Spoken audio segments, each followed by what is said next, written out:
Ang dami talaga ng camera. Cute! Parang nakaka-amaze naman. Wala na tayong pera. Mag-grab bike na lang tayo.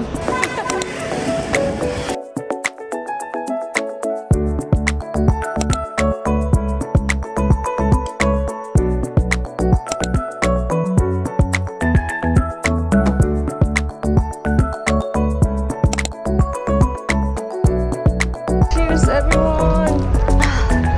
The best!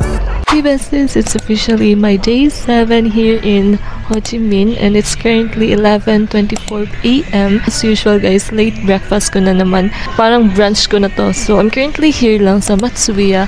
Actually guys, lagi ko talaga tong dinadaanan dito sa aking hostel. Parang na-curious lang ako. Yung nabayaran ko pala guys is 90,720 Vietnamese dong. Parang set na siya guys. For me parang sulit na siya. Actually guys, 84,000 lang sana siya. Pero may VAT kasi. So ayan, naging 90,720. Ito yung mga laging dinadaanan ko guys. Pakita ko sa inyo. Ayan. So dyan ako laging dumadaan papunta sa aking hostel. Ayan. So more on mga Japanese talaga. Meron ding yakiniku. My food is here. Thank you. Ito lahat is 90,720 Vietnamese dong. Di ba parang sulit na siya? And to think guys, nandito siya. Nasa Lai Shu Bells na siya na place. Pero yun lang, affordable pa rin yung price na ganito. Ayan siya. So set na siya. Actually, ito yung parang best seller nila. So I have here lang guys, rice bowl. Tapos ito naman is parang side dish lang. Tapos merong soup. And of course, the famous Japanese green tea. Ayan. And my view!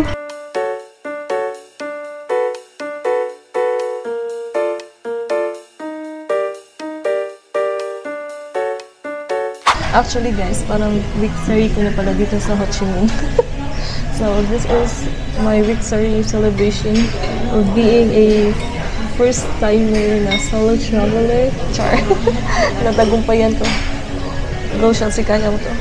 Let's eat guys. Parang not bad na guys kasi minsan sa mga 7-Eleven parang mga nasa 90,000 din yung mga babayaran ko kasi bibili ako ng parang bento tapos bibili ulit ako ng parang mga side dish ganyan. Same lang. Thank you Lord for the food.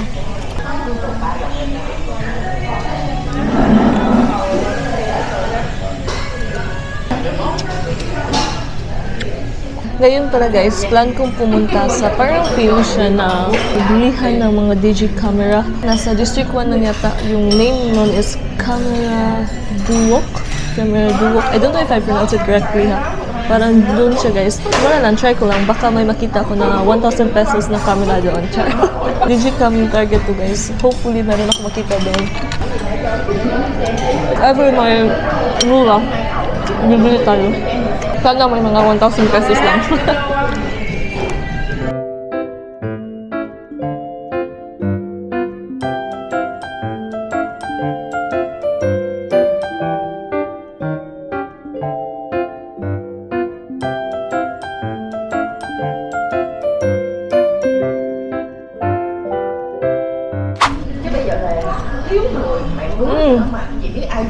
Ang sarap. Hindi ko feel. Parang super unusual siya sa akin. Although nag-green tea naman ako. Pero parang may ano talaga siya. Parang may something na inad sila or minutes.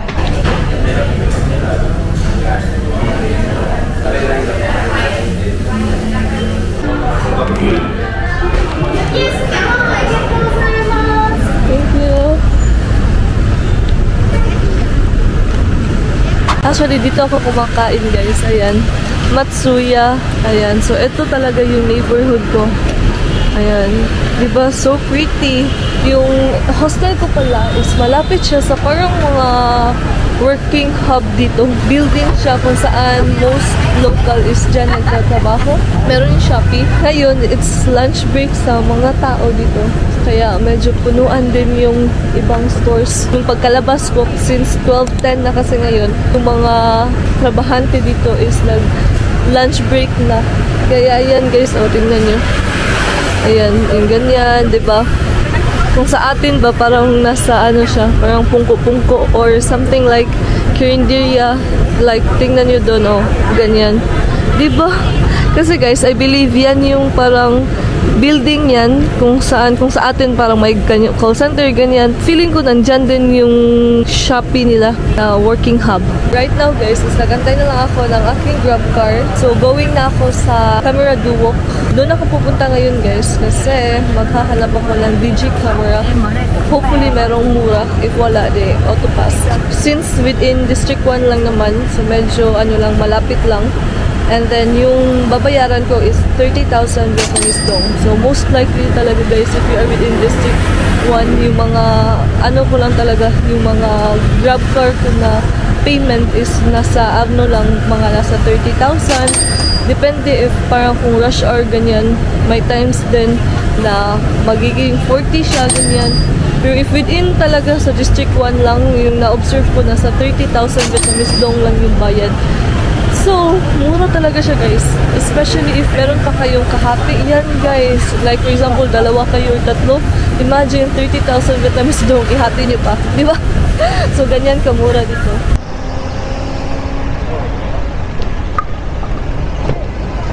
Hello? Hello? Good afternoon. Camera? Yeah. Thank you.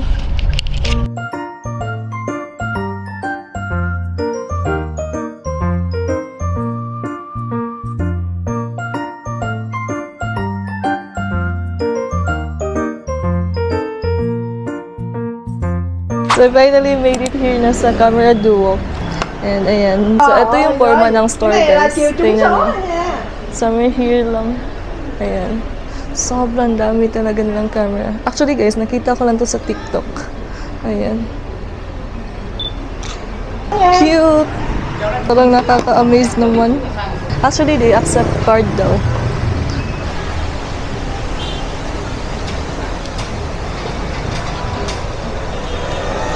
With battery and charger and memory. Memory. Yeah.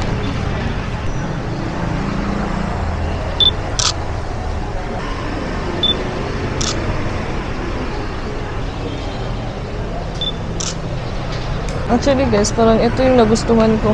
For some reason, parang ito. Kasi parang madali lang din siyang i-set up. Ito, meron din. Cute. How about the pink one? Pink? Yeah, that one? Is it the same? It's like about 3 million. Ah, okay. Expensive. If another cheap. Parang nabudol na talaga ako guys. I don't know if na-mention ko kanina, pero ito talaga yung parang nabetan ko. And then, free naman yung pag-try or testing. Kasi meron silang card reader, ayan.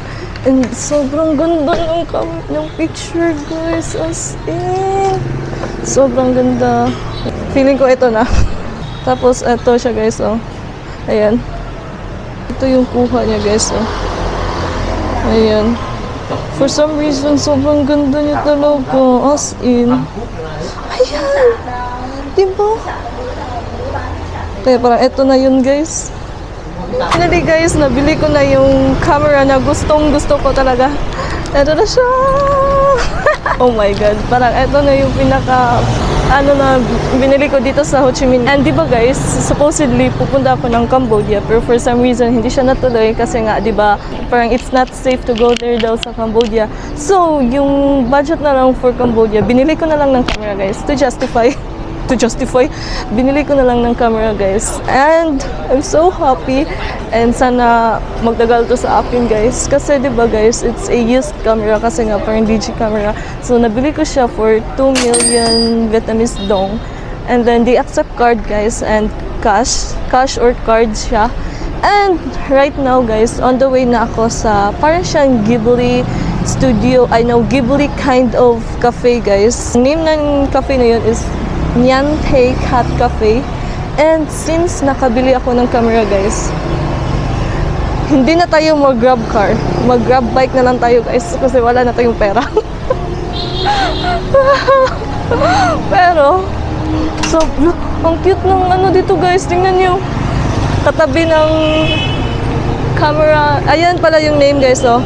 Camera Duwok. Sa District 1 lang to guys.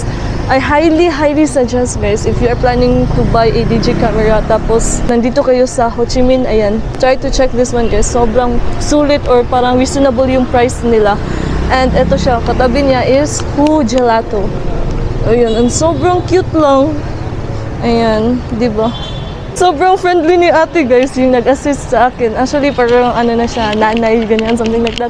Sobrang friendly niya guys. Tapos ako nagsasalita ako kanina dito. Tapos siya, smile lang siya ng smile. Sobrang friendly niya guys. So, if you are here in Ho Chi Minh, try check this Camera Duwok. Actually, maraming mga camera. May mga DG camera. Tapos may mga DSLR ganyan. So, ngayon guys, since wala na tayong pera, mag-grab bike na lang tayo. Kasi yung grab bike guys is 55,000 Vietnamese dong lang going to the cafe. If mag-grab car ako is nasa around 149,000 Vietnamese dong. So, mahal if grab car. So ngayon guys, I challenge myself na mag-grab bike na talaga. Pero sobrang init. Pero, nandito tayo sa Ho Chi Minh. So, dapat lang mag-grab bike. Okay. Sige, game. Guys, kinakabahan ako. Pero actually, yan, nabook ko na. Finally. Yung binook ko is yung parang scooter lang. Scooter na motorbike. And 2 minutes pa away yung driver ko going here. Good luck. Good luck to me kasi first time ko guys. First time ko dito sa Vietnam magsakay ng motorbike. We can do this. Ayan guys, yung grab bike.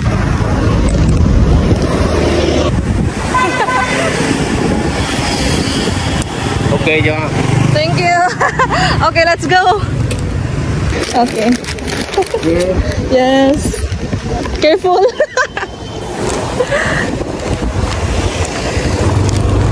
Oh my god. Woohoo. Dip.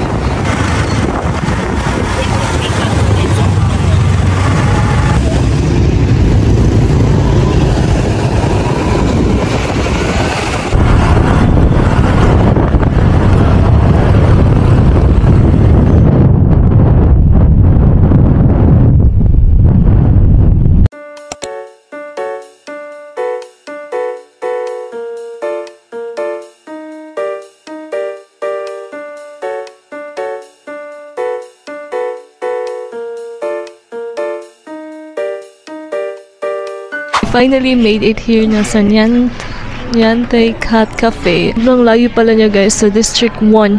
As in, grabe. Hi! Ayan guys.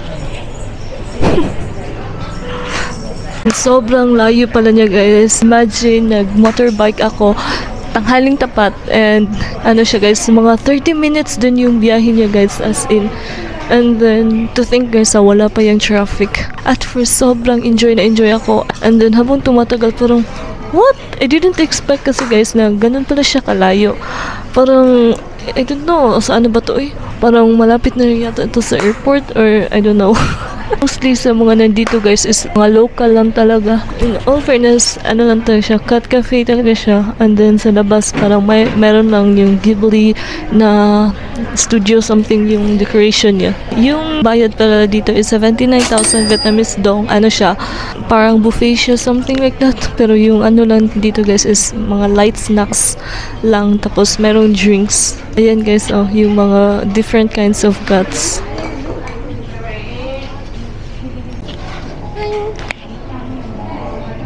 Tapos ito, super chill. Chilling like a boss. Ay, hi! Hello!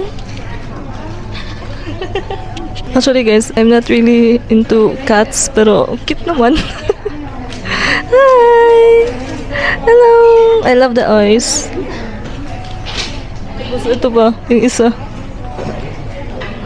You want to jump? Feeling ko guys, gusto niyong umakyat.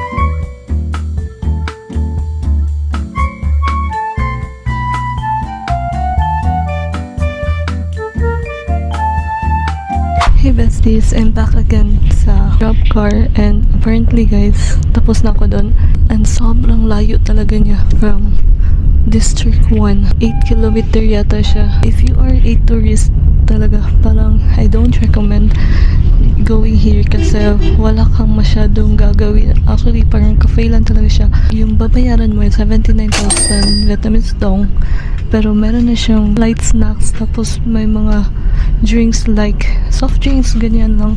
That's why I don't recommend kasi parang yun lang yun. Wala talagang heavy meal. Plan ko pa naman sana is doon din ako mag-lunch. Pero apparently, very light snacks lang talaga. So parang for 79,000 Vietnamese dong, parang hindi siya sulit guys. Tapos ang layo pa niya. Although I'm so happy naman kasi na-experience ko yung grab bike. But yun nga lang, I don't really recommend going here kasi sobrang layo talaga niya. And although cute naman yung mga cats and maganda sana yung place if ever local ka, pero ano kasi guys, if you are a tourist, sobrang layo niya talaga. Sayang yung oras if pupunta kayo doon. Although if you are a cat lover, ayan, magugustuhan mo talaga doon. So yun lang, on the way na pala ako sa Ho Chi Minh Book Street. Hey besties, I finally made it here na sa Ho Chi Minh Book Street, and it's currently 3:44 PM na guys, and sobrang gutom na talaga. Akala ko sa cafe na yun, may mga foods siguro ganyan. Light snacks lang yung nandun guys, like mga flakes, mga ganun lang dito. Tapos yung drinks nila guys is either soft drinks or basta, although only naman siya guys na kunin mo, pero parang ano lang kasi guys, if you want talaga meal, I don't recommend na pumunta kayo doon guys kasi sobrang layo talaga niya from District 1. Parang mga 8 kilometer yata yung layo niya guys, so mga 30 minutes din yung biyahe niya. And also 79,000 Vietnamese dong yung babayaran niyo. Yan, pwede ka na kumuha. Unli siya, unlimited siya sa mga flakes, snacks, light meals, ganyan. Tapos mga drinks, yung mga drinks niya is parang iced tea lang, soda or mga water, ganyan lang. Akala ko guys, mayroong mga coffee or smoothie, ganyan, or either meal talaga guys. Pero apparently wala, kaya ayun, so sad. Pero, so right now guys, nandito lang ako sa cafe within the Book Street kasi hindi ko na kaya. Sobrang gutom na talaga as in. Ito yung mga view ko guys, yung Book Street talaga. Last April, nandito kami ni Jan. So ayan, whole street talaga to guys. Lahat ng to is puros mga book. So later, hahanap tayo kung anong pwede nating bilhin. Yung book pala na gusto kong bilhin dito is yung either Atomic Habit na book or yung Ikigai na book. Yan talaga. Kasi sabi ko, once na babalik ako dito sa Ho Chi Minh Book Street, yan yung goal ko na bilhin. And also yung parang cup pala guys, yung parang Vietnamese na hot, traditional Vietnamese na kalo, yun yung gusto kong bilhin din. Meron ako nakita dito before, I think mga less than 100,000 Vietnamese dong lang naman.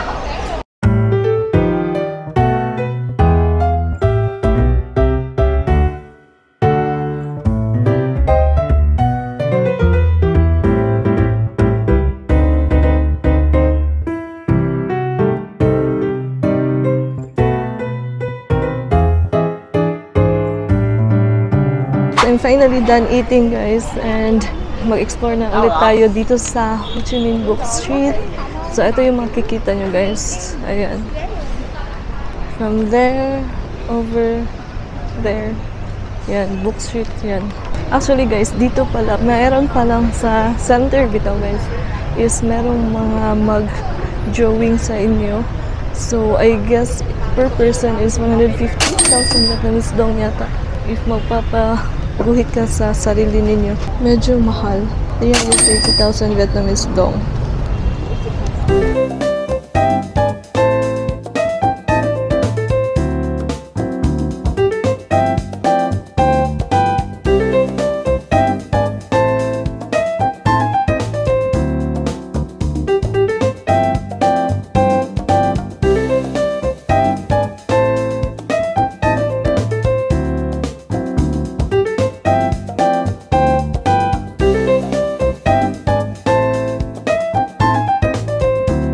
Okay, so dyan, parang may pwedeng magpa-portrait ka sa sarili ninyo.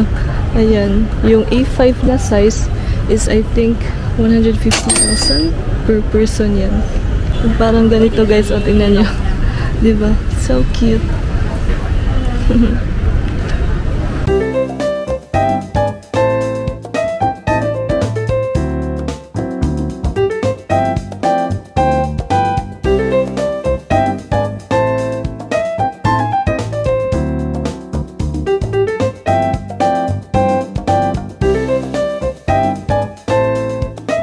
I don't think guys na dito ako makabili ng kalo bitaw kasi parang wala akong nakita.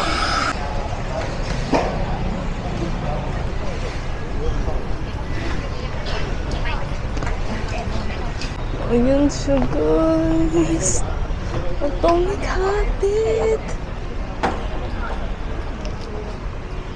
439,000 Vietnamese dong. So if i-convert sa peso guys, mga 978 pesos. I don't know if mura na ba yan or same lang ba sa atin. Feeling ko same lang. Meron sanang discount guys, oh. Ayan. Kaso naka-Vietnamese. Pero yung English kasi sobrang mahal. Medyo mahal. I'm still thinking guys. Maybe not now. Sayang.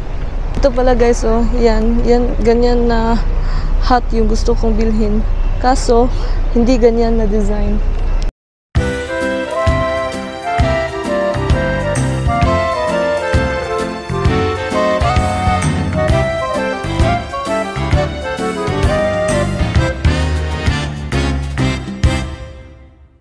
So, I think I'm done here na guys sa Book Street.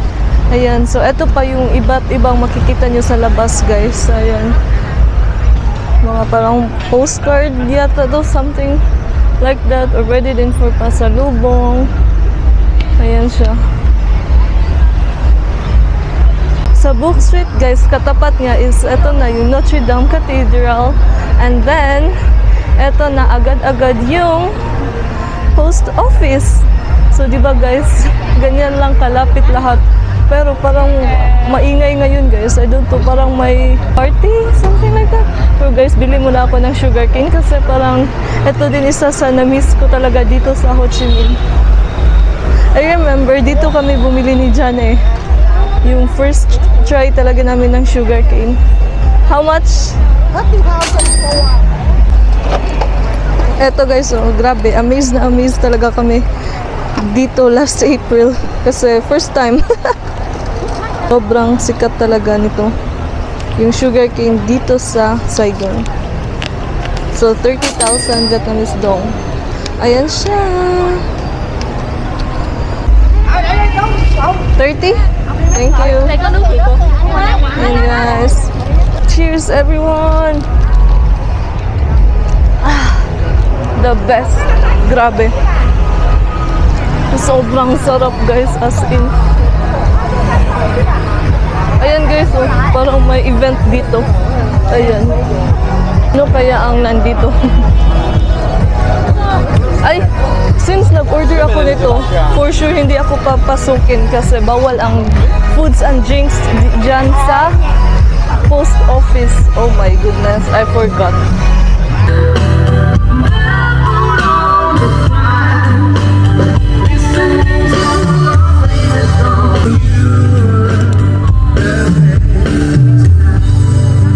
So apparently yung Notre Dame Cathedral is still ongoing pa rin yung renovation niya. Last namin punta dito last April is same ito pa rin up until now. Ayan, nag-renovate pa rin. And currently here lang sa tabi ng street. Ayan. I remember last April, ito din yung ginawa namin ni Jan while waiting dun sa hop-in, hop-off na bus. And who would have thought if months after April is makakapag-solo travel pala ako dito sa Ho Chi Minh guys. Nakakayak! Like, wala lang.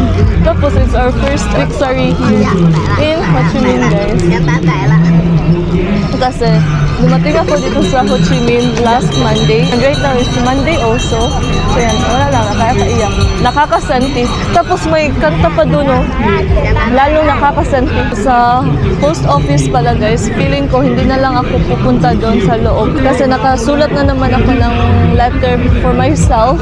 So again guys, first time yung, ever hindi nyo na panood yung vlog ko last April sa Ho Chi Minh is dito pala guys sa post office Saigon. Ayan, pwede kayong magsulat ng letter for yourself. Tapos i-deliver naman nila yan sa address nyo mismo. Make sure complete address lang talaga, complete full address. Kay Jan pala is na-receive niya, sa akin lang apparently hindi na dumating sa aming bahay. Pero I'm 100% sure guys na nandun lang siya sa post office sa itin namin. Yun nga lang, hindi pa ako nakapunta doon, so hindi ko pa na-check. Pero feeling ko lang talaga guys, nandun lang siya nakatambak. Tapos kay Jan guys, after a month, dumating talaga yung postcard niya, which is super amazing. In all fairness guys, mura lang yung shipping, basta lahat-lahat, mura lang talaga yung postcard, tapos yung parang delivery or shipping fee, lahat-lahat, tapos may post stamp, ganyan, mura lang talaga siya guys, in all fairness. Right now guys, it's currently 5:34 PM. Feeling ko guys, tapos na ako sa itinerary ko ngayon kasi napuntahan ko naman siya lahat. Yun nga lang, yung sa cafe na pinuntahan ko kanina is hindi talaga yun yung original na cafe na gustong puntahan. Pero parang mas na-curious kasi ako guys, nung cafe na yun kasi yung parang may Ghibli, something like that, Totoro. Yun, si Totoro ba yun? Yung my neighborhood Totoro. Yun yung nagpa-push sa akin para pumunta dun sa cafe na yun. But apparently guys, as a tourist, I don't recommend. Kasi malayo talaga siya sa District 1. Maybe guys, pupunta na ulit ako sa aking hostel, mag-chill, fashion up. Kasi guys, parang feeling ko sobrang init talaga kanina nung nag-motorbike ako, grab bike. Pupunta na ako sa aking hostel, tapos doon na lang din ako kakain. Hey besties, I'm finally here sa hostel and sobrang chill lang guys. Nandito ako sa baba, tingnan nyo. Ayan. Ayan yung view ko. Diba guys, sobrang ganda ng aking accommodation o yung hostel as in. Diba? Nakaka-relax. Sa likuran ko is dyan yung pantry. And apparently guys, ngayon is nag-order ako sa Grab Food. And nag-wait na lang ako kasi ito na yung dinner ko kasi it's currently 7:41 PM here in Ho Chi Minh guys. And sobrang lakas ng hangin dito. Grabe. Although hindi pa naman umuulan pero sobrang lakas ng hangin. Tapos pala guys, nag-order ako sa Grab Food, yung Vietnamese food talaga siya, sa Mama Nguyen, yung name ng restaurant yata. And yung nabayaran ko lang is 142,000 Vietnamese dong. Yung order ko pala guys is Yangzu shrimp fried rice. Tapos yung isa is beef noodles stir fry. Kaya lahat-lahat is 142,480 dong. Actually guys, nakalas ako ng 11,000. Ay, supposedly guys, mga 150 yata yung total. Or 155 ganyan yung total sana. Kaso guys, nakalas ako ng 11,000 Vietnamese dong. Kaya naging 142,480 Vietnamese dong na lang. And right now, nag-antay na lang ako ng aking Grab Food.